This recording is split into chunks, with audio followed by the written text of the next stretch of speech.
Personal finance opinions YouTube channel में एक और वीडियो में आपको खुशामदीद। आज की इस वीडियो में मैं एंग्रो ग्रुप की दो कंपनियों के रिजल्ट्स के हवाले से बात करूंगा जिन्होंने आज अपने क्वार्टरली रिजल्ट्स अनाउंस किए हैं फॉर द पीरियड एंडिंग सितंबर 30 2022।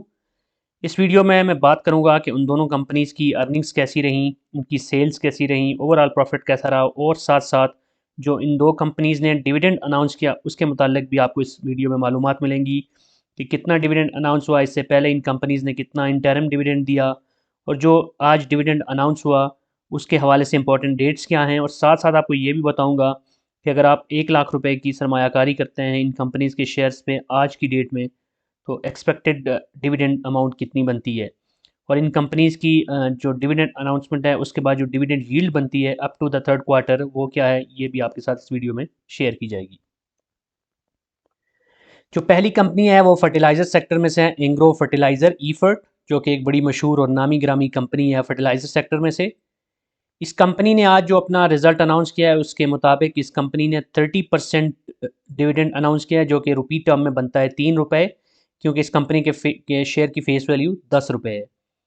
इस कंपनी ने ऐसा कोई बोनस शेयर्स अनाउंस नहीं किए, लेकिन ये इंपॉर्टेंट बात है कि इस कंपनी ने इससे पहले भी इस जो करंट ईयर है इसमें जो डिविडेंड इंटरिम डिविडेंड दे दिया है वो 55% है, यानी 5.5 रुपये पहले भी दे चुकी है। तो इस लिहाज से हम कह सकते हैं कि अब तक के 3 क्वार्टर्स का टोटल मिला के 8.5 रुपये का डिविडेंड इस कंपनी ने दे दिया है। इस कंपनी का जो ईयर एंड होता है वो दिसंबर में होता है, इसलिए एक क्वार्टर अभी मजीद बाकी है इस साल की क्लोजिंग में।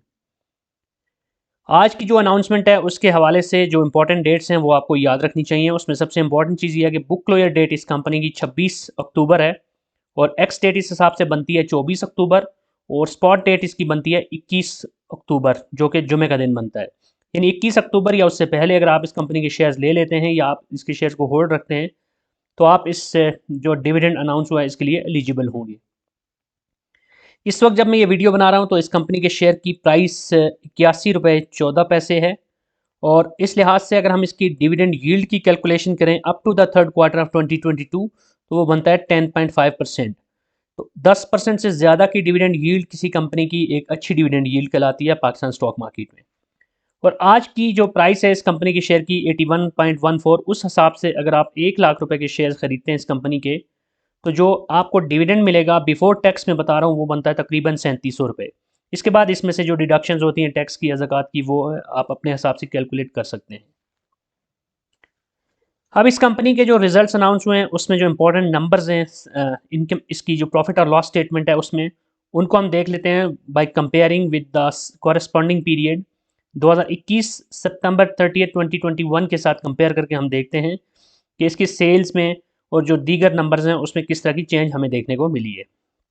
तो अगर हम सबसे पहले इसकी जो नेट सेल्स हैं वो देखें तो हमें तकरीबन 20% का इजाफा नज़र आ रहा है इस साल के 9 महीनों में पिछले साल के मुकाबले में। 92 बिलियन से बढ़ के 110 बिलियन पे इसकी सेल्स चली गई हैं, जो कि एक बहुत अच्छा इजाफा कहलाएगा। लेकिन ग्रॉस प्रॉफिट के अंदर आपको वो इजाफा उस तरह से रेप्लिकेट होता हुआ नज़र नहीं आ रहा। जो इसका ग्रॉस प्रॉफिट था पिछले साल के 9 महीनों में वो था 31.2 बिलियन, जो इस साल 32.3 बिलियन है। सिर्फ 3% का इजाफा देखने को मिल रहा है। तो इससे हमें ये पता चलता है कि सेल्स में तो तकरीबन 20% का इजाफा है, लेकिन ग्रॉस प्रॉफिट में इजाफे की शरह कम होने का मतलब ये है कि इस कंपनी को जो कॉस्ट ऑफ सेल्स पड़ी है इस साल वो पिछले साल के मुकाबले में ज़्यादा रही हैं। इसके बाद प्रॉफिट बिफोर टैक्स अगर हम देखें, बाकी सारी चीज़ें जो अदर इनकम या एडमिनिस्ट्रेटिव एंड सेलिंग एक्सपेंसेस हैं और इस तरह के जो बीच के जो सारे नंबर्स हैं वो यहाँ पे मैं डिटेल में मेंशन नहीं कर रहा ताकि वीडियो ज़्यादा लंबी ना हो जाए। हम डायरेक्टली प्रॉफिट बिफोर टैक्स पे अगर जाएं तो पिछले साल जो इसका प्रॉफिट बिफोर टैक्स था वो 21.6 बिलियन था, जो इस साल कम हो गया 21.04 बिलियन है, जो कि तकरीबन 2.73% का डिक्लाइन हमें नज़र आ रहा है। तो आप देख सकते हैं कि जहां सेल्स में इतना इजाफा हुआ उसके बावजूद जो इसका प्रॉफिट बिफोर टैक्स है उसमें इतना ज़्यादा इजाफा नहीं है, जिसमें एक बड़ी वजह तो कॉस्ट ऑफ सेल्स है। लेकिन उसके साथ साथ इससे हमें यह भी पता चलता है कि कंपनी की जो अदर इनकम है उसमें कोई खातर खा इजाफा नहीं हुआ और उसके जो सेलिंग एंड एडमिनिस्ट्रेटिव एक्सपेंसेस वगैरह हैं वो भी कंपैरेटिवली ज़्यादा रहे हैं। इसके बाद जो नेट प्रॉफिट है अगर उसको हम देखें तो वहाँ पर हमें बहुत बड़ा फ़र्क नज़र आ रहा है। 14.9 से कम होकर 9.5 बिलियन पे चला गया इनका जो नेट प्रॉफिट है और ये तकरीबन 36% 35.7% का डिक्लाइन है।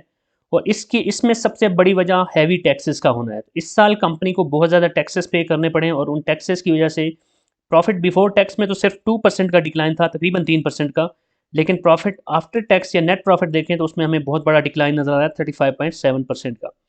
तो जैसे मैंने और बहुत सारी कंपनीज़ को भी एनालाइज किया है और उनके रिजल्ट्स को देखा है, वहाँ पर भी हमें ये वाज़े नज़र आ रहा था कि इस साल कंपनीज़ को टैक्सेस की मद में बहुत बड़ी मार पड़ी है।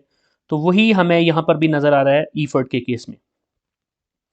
ईपीएस को अगर हम देखें यानी अर्निंग पर शेयर को, तो 11.17 रुपीज़ थी पिछले साल के 9 महीनों में, और इस साल के 9 महीनों में इनकी 7.19 है। तो अपेरेंटली ऐसे लग रहा है कि अब अगले क्वार्टर को मिलाकर भी मोस्ट प्रोबेबली बमुश्किल ही ये डबल फिगर्स में पहुंच सकेंगे इस साल की जो टोटल इनका अर्निंग्स होगी उसकी, उसको देखा जाए तो पिछले साल के मुकाबले में इस साल इनके रिजल्ट्स इतने अच्छे नहीं होंगे, लेकिन इसके बावजूद इस कंपनी के अगर हम डिविडेंड देखें अब तक जो इसने दिया है तो वो 8.5 है, जो कि एक अच्छा डिविडेंड कहलाएगा।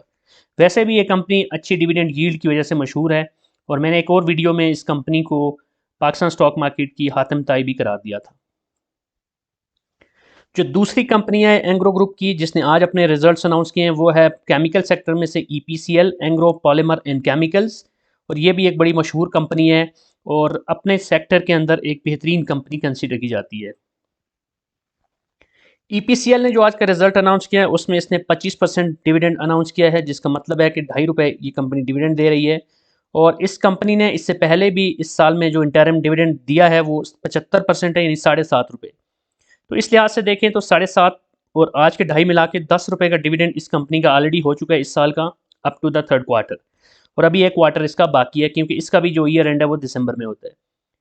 इस कंपनी की भी जो डेट्स हैं वो ईफर्ट के साथ मैच कर रही हैं। इसकी बुक क्लोजर डेट भी 26 अक्टूबर, एक्स डेट 24 अक्टूबर और स्पॉट डेट 21 अक्टूबर है।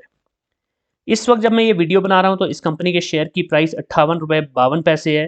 तो इस लिहाज से अगर हम देखें तो इस कंपनी की डिविडेंड यील्ड ईफर्ट से भी ज़्यादा है, क्योंकि ₹58 के शेयर के ऊपर आपको अब तक 9 महीनों में अगर देखा जाए तो ₹10 डिविडेंड मिल चुका है। और अगर हम ये परसेंटेज में देखें तो up to the third quarter of 2022 इसकी जो डिविडेंड यील्ड बनती है वो 17.1% बनती है, जो कि बहुत ही शानदार डिविडेंड यील्ड कहलाएगी। आज की प्राइस में अगर आप इस कंपनी के ₹1,00,000 के शेयर्स लेते हैं तो जो आपको डिविडेंड मिलेगा बिफोर टैक्स की मैं बात करूं वो बनता है ₹4,275, जो कि एक बहुत अच्छा डिविडेंड कहलाएगा compare to the other companies. अब हम इस कंपनी के भी सेल्स के डेटा को एनालाइज करते हैं जो इसकी प्रॉफिट और लॉस स्टेटमेंट में है फॉर द 9 मंथ्स एंडिंग सितंबर 30, 2022, और उसको हम कॉरेस्पॉन्डिंग पीरियड के साथ पिछले साल के 9 महीने के साथ कंपेयर करेंगे। अगर इस कंपनी की सेल्स देखें तो पिछले साल इसकी 9 महीनों की सेल्स 49.3 बिलियन थी, जो इस साल बढ़ के 62.3 बिलियन पे चली गई, जिसका मतलब है कि इसमें 26.3% का इजाफा देखने को मिला। और इसमें ग्रॉस प्रॉफिट में अगर हम देखें तो 16.7 बिलियन था पिछले साल, जो इस साल बढ़ के 20.1 बिलियन। तो यहाँ पे ग्रॉस प्रॉफिट में जो इजाफा है वो 20.48% है। तो यहाँ पर ये एक पॉजिटिव चीज़ है इस कंपनी की कि हमने देखा था कि जब हम ईफर्ट को एनालाइज कर रहे थे तो उसकी जो ग्रॉस प्रॉफिट है उसमें बहुत ज़्यादा डिक्लाइन था कंपेयर टू द सेल्स। तो इस केस में ईपीसीएल के केस में ये लग रहा है कि अगरचे इनका भी जो परसेंटेज टर्म में देखें तो सेल्स के मुकाबले में जो इनका ग्रॉस प्रॉफिट का परसेंटेज है या मार्जिन है वो थोड़ा सा कम है, लेकिन फिर भी कोई बहुत ज़्यादा फ़र्क नहीं है। इट मीन्स कि इस कंपनी की जो कॉस्ट ऑफ सेल्स हैं वो बढ़ी हैं, लेकिन बहुत ज़्यादा खतरनाक हद तक इस साल नहीं बढ़ी हैं। लेकिन अब प्रॉफिट बिफोर टैक्स को आप देखें तो वहाँ पर हमें नज़र आ रहा है कि इसका प्रॉफिट बिफोर टैक्स सिर्फ 5.9 यानी तकरीबन 6% बढ़ सका है पिछले साल के मुकाबले में, 14.09 से बढ़ के 14.9 बिलियन पे गया है। तो इससे हमें पता चलता है कि कंपनी को जो other administrative and selling expenses हैं उसकी मद में देखा जाए तो शायद ज़्यादा कॉस्ट इनको बियर करना पड़ी है, और साथ साथ जो फाइनेंस के रिलेटेड एक्सपेंसेस होते हैं, इंटरेस्ट वगैरह, उसको भी हमने यहाँ पे कंसीडर करना है। और जो अदर इनकम है उसको भी हमने देखना होता है, क्योंकि वो प्लस हो रही होती है जहाँ पर बाकी चीज़ें माइनस हो रही होती हैं। तो बहरहाल ओवरऑल देखा जाए तो प्रॉफिट बिफोर टैक्स से हमें ये पता चलता है कि कंपनी को जहाँ ग्रॉस प्रॉफिट अच्छा रहा है वहाँ पे इनके जो ऑपरेटिंग एक्सपेंसेस वगैरह हैं शायद वो ज़्यादा रहे हैं, और ऑपरेटिंग प्रॉफिट इतना अच्छा नहीं रहा। इस वजह से ओवरऑल फाइनेंस कॉस्ट है वो भी ज़्यादा रही है। इस वजह से जो प्रॉफिट बिफोर टैक्स है उसमें जो हमें इंक्रीज़ नज़र आ रहा है वो सिर्फ 5.9% है। इसके बाद नेट प्रॉफिट को देखें तो वहाँ पर हमें नज़र आ रहा है कि जो इनका नेट प्रॉफिट है वो पिछले साल 10.4 बिलियन था, जो इस साल कम होकर 9.3 बिलियन रह गया, जो कि 10.25% का डिक्लाइन है। तो ये कोई हौसला अफ़ज़ा बात नहीं है। इस कंपनी का जो नेट प्रॉफिट है उसमें कमी की बड़ी वजह जिस तरह ईफर्ट का केस था, यहाँ पे वही केस है कि इसको ज़्यादा टैक्सेस पे करने पड़े हैं। लेकिन साथ साथ ये चीज़ भी मेंशन करना ज़रूरी है कि ये कंपनी चूँकि पीवीसी की एक पायनियर कंपनी है और पीवीसी इसका जो जो बनाती है वो इसका मेजर बिज़नेस है। और इसने जो बाकी इसके जो बिज़नेसेस हैं वो भी ऑलरेडी मैंने एक और वीडियो में कवर किए हैं। उस वीडियो का लिंक भी मैं डिस्क्रिप्शन में डाल दूँगा अगर आप चाहते हैं कि इस कंपनी के बारे में डिटेल्ड में एनालिसिस देख सकें। लेकिन ये इम्पोर्टेंट बात है यहाँ पे मेंशन करना कि इस कंपनी की जो प्रोडक्ट्स हैं यानी कि पीवीसी है, उसकी जो प्राइस है ओवरऑल वो काफ़ी नीचे गई है। इस वजह से जो इनको इनके जो प्रॉफ़िट मार्जिन्स हैं उस पे और जो इनकी सेल्स हैं उसके ऊपर एक नेगेटिव इम्पैक्ट पड़ा है। तो इसकी जो ईपीएस है पिछले साल के इन 2 महीनों में 11.26 थी जो इस साल कम होकर 9.94 हुई है, जो कि हमें वाज़े तौर पे नज़र आ रहा है कि कंपनी की जो सेल्स हैं उसमें तो इज़ाफ़ा हुआ लेकिन प्रॉफ़िट्स में डिक्लाइन है। तो बहरहाल ये कंपनी और ईफर्ट और ईपीसीएल दोनों बहुत ही अच्छी कंपनीज़ हैं। एंग्रो ग्रुप की एक मज़बूत ग्रुप की कंपनीज़ हैं और दोनों ही अपनी-अपनी फ़ील्ड के अंदर अगर देखा जाए, केमिकल सेक्टर में ईपीसीएल और फर्टिलाइज़र सेक्टर में अगर देखा जाए तो एंग्रो फर्टिलाइज़र। दोनों बेहतरीन कंपनीज़ में कंसीडर की जाती हैं और ब्लू चिप कंपनीज़ हैं और रेगुलरली डिविडेंड भी पे कर रही हैं और इनका अगर हम पास्ट ट्रैक रिकॉर्ड भी देखें तो वो भी बहुत अच्छा है। और सबसे इम्पोर्टेंट बात ये है कि जो जो प्रोडक्ट्स ये कंपनीज़ बना रही हैं वो वेल नोन प्रोडक्ट्स हैं और उनकी अच्छी मार्केट है, पाकिस्तान के अंदर भी और पीवीसी की बात करें तो पाकिस्तान से बाहर भी। तो ये दोनों कंपनीज़ स्ट्रॉन्ग फुटप्रिंट्स पे खड़ी हैं, लेकिन वक्ती तौर पे ज़रूर इनकी जो ईपीएस है या जो इनके प्रॉफ़िट्स हैं, बॉटम लाइन है उसमें डेंट पड़ा है।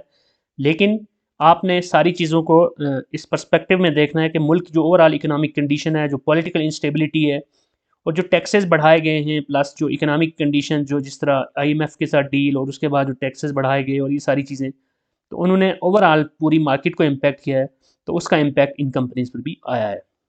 बहरहाल ये इन्फॉर्मेशन आज आपके साथ शेयर की गई, आई होप कि ये इन्फॉर्मेशन आपके लिए यूज़फुल होगी। अगर आपका कोई भी क्वेश्चन है तो आप कमेंट सेक्शन में लिख सकते हैं और अगर आप किसी स्पेसिफिक कंपनी के हवाले से या किसी भी स्पेसिफिक टॉपिक के ऊपर चाहते हैं कि वीडियो बनाई जाए, तो उस हवाले से भी अपना फीडबैक दे सकते हैं। अगर आपको ये वीडियो पसंद आई है तो चैनल को सब्सक्राइब करना और वीडियो को लाइक करना और बेल आइकन को प्रेस करना मत भूलिएगा। Thank you very much.